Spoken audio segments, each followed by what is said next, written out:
how's it going, guys? It's your boy Jeff Wedges and welcome back to my channel. If you guys are new to my channel, my name is Jeffrey. I'm an English teacher here in South Korea. So if you're interested in Korea content, please like, comment, subscribe to follow my journey here. But yes, let's do this. Anyways, okay, I feel like there's a million different videos about this topic, but I feel like a lot of creators like to sugarcoat things and leave out information just because, you know, they want to gatekeep or they just don't want to get sued. But let me show you from my perspective and how I survived my very first week here in South Korea as an English teacher with no prior experience of teaching or just working with kids in general. Let me show you the steps that I took and also things that I prepared and just things I wish I knew on my first week that I wish someone would have told me, and just give you a crash course on how to survive your first week here in South Korea as English teachers. Okay, so before we start this video, I wanted to give you guys a little about me just so you can understand more where I'm coming from. So I've worked in South Korea for about 2 years now. My main schools are elementary and middle school. So with that being said, if you come here to South Korea, 9 times out of 10, you'll have more than one school. If you have one school, you are so blessed.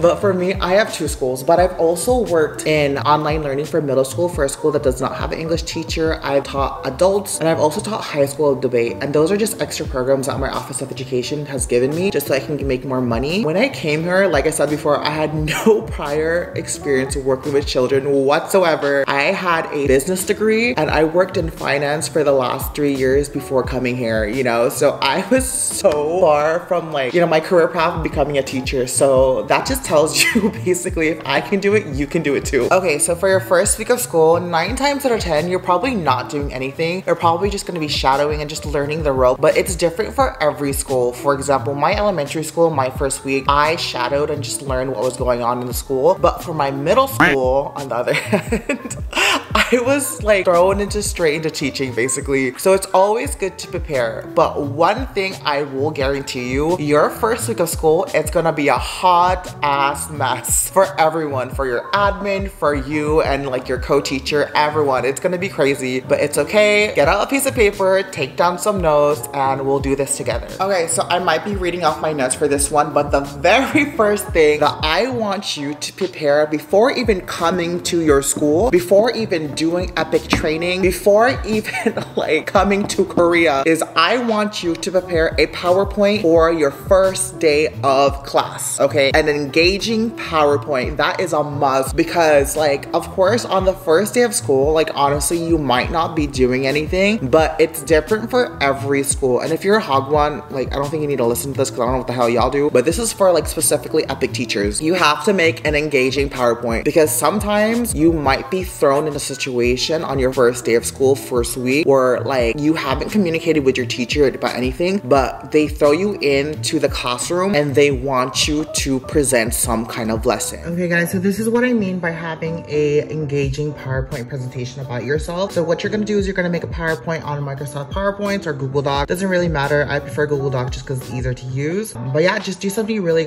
quick. And what I mean by engaging is I want you to add a lot of questions. So you basically have your students thinking about what you're saying and actually paying attention and listening. So for example, for the first couple slides, I just introduce myself, say my name, and then tell them what you can call me by. And then the next slide, I have a quiz. The quiz question is, what's my name? Just so they can remember and like all that basically. Then I ask them a warm-up question of like, you know, how are you feeling? For this slide or this PowerPoint, it's for middle school. So I'm assuming by then they should know the key expression, how are you feeling? But you know, just go over that with them. Then I do another quiz where I have them guess where am I from, and like each one of these pictures just kind of just pops up here and there, and then if someone gets it right, I reveal this, I'm from California, blah blah blah. And I also ask them like, oh, have you been to California before, and all that. Just like little engaging questions like that, just get them thinking. And then I talk about what's my favorite sport. I like playing sports like basketball, blah blah blah. And yes, that's all me back when I was in high school. You can also ask them like, what's your favorite sport? And then I do a slide of like, I like listening to music, showing them my favorite albums. And then I also ask them, you know, what's their favorite music, blah blah blah. And then just like, what's my favorite food? Just simple things like that. And then my favorite one is like, I like to travel, and I show them all the countries that I've traveled to before. But when I do this, I actually ask them like for every flag, like, do you know what this flag, what country this is, blah blah blah. And then they'll raise their hand. Just something very engaging like that. And they talk about why is English important. I feel like this is like the core slide that you need to show, because you need to tell them also as a teacher, like the academics parts about it, like why is English important and all of that. And then do classroom rules. Classroom is very important, just so they know what they have to abide by. And then at the very end, I do game time. And I think the best game to play on the first day of school is 2 truths and 1 lie, because you have to also understand that these kids are also still getting to know each other. This is a brand new environment for them. So 2 truths and 1 lie is a great game. They actually play in Korea as well. It's called Chincha Chincha Gacha or something like that. Sorry, my Korean's like horrible. Just go through the game with them. You write 2 truths on 1 paper. Tell them the rules are no bad things, be appropriate, and try your best to write in English. But obviously, because it's the first day of school, if they can't speak English or like they can't like say their words right, they can speak in Korean just so everyone understands. And of course, I do an example. But yeah, so this is an example of what a engaging PowerPoint should look like on your first day. So what I need you to do next is I need you to communicate with your co-teacher. Your co-teacher is your lifeline here. So basically, any questions that you have to clarify, whatever you need clarification on, whatever's dying in your heart, your head, whatever, ask them this week or at least this month, because this whole month is dedicated to you. Everything is going to be about you this month. So anything you need to ask them now. Some questions that I would ask my co-teacher is, what is my role in this classroom? How are we going to split up the work? What work do you want me to do? Do you want me to do key expressions, vocabulary? Do you want me to do games, etc.? What systems do we have in this classroom that the kids use? What programs? Like, do you have any deadlines? Especially ask them questions about your apartment, because you're going to be living in there for a whole year. Anything that you have any like, you know, insecurity about your apartment, ask them now. For example, in my apartment, like there was hella mold in my washing machine, in my AC. Ask them, how do I clean it? You know, ask them like little questions like that. Anything that you need, ask them now, because it is your first week, or it is the first month, and it's focused on you. Like I said before, you.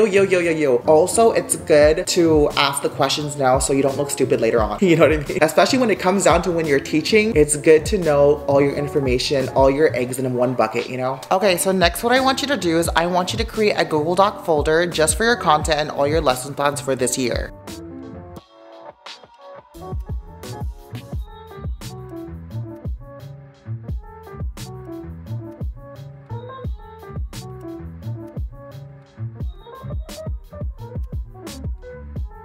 Okay, so next what I want you to do is I want you to prepare a hard drive, a portable hard drive, and also a really good USB. Not no cheap Daiso USB that's gonna only last for 1 week, a really good USB that's gonna last you a whole year. Why is that? Is because sometimes when you're teaching, you're gonna have to be using all these different kinds of laptops, desktops, whatever, to teach your lesson plan. With that being said, it's very convenient to have a USB to have all your lesson plans imported in here, just so when you need to switch out to a different laptop, boom, boom, boom, and you have your lesson. This is kind of like optional, getting a hard drive, because I know, like I said before in the previous clip, that we are going to be using Google Docs to keep and organize all your lesson plans. But I don't know about y'all, but I'm a klutz, and there's been so many times where like my USB, it's freaked out and been like destroyed by my coworkers, like laptops, and like something gets corrupted. So it's good to have both of these, to have all your information from here and also on your Google Drive. And also, just in case something happens to my Google Drive, I'm gonna have this unlocked. Okay, so next what I want you to prepare is I want to make sure that you have some kind of note-taking app. For example, like this on the iPhone, we have the Notes app on your phone prepared. Because why? On your first week of school, you're going to meet so many people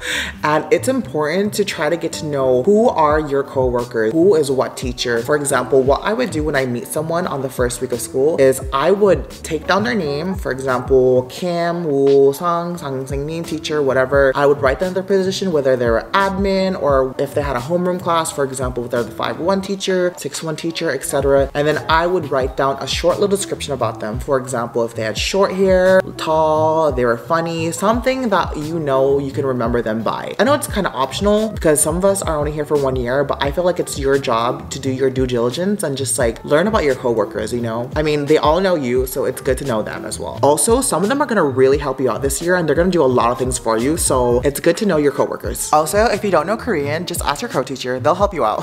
So you don't make the same mistake of saying their names wrong over and over again. Okay, so next what I need you to prepare is I need you to prepare all your important documents and make sure you have them with you on lock every time you go to school. For example, your visa, passport, and also a copy of your contract. Why do I say copy of your contract? Because your school should have one. Well, sometimes your co-teacher or maybe your school might forget to bring those documents when you're trying to settle in here in Korea or going to a service trying to settle in.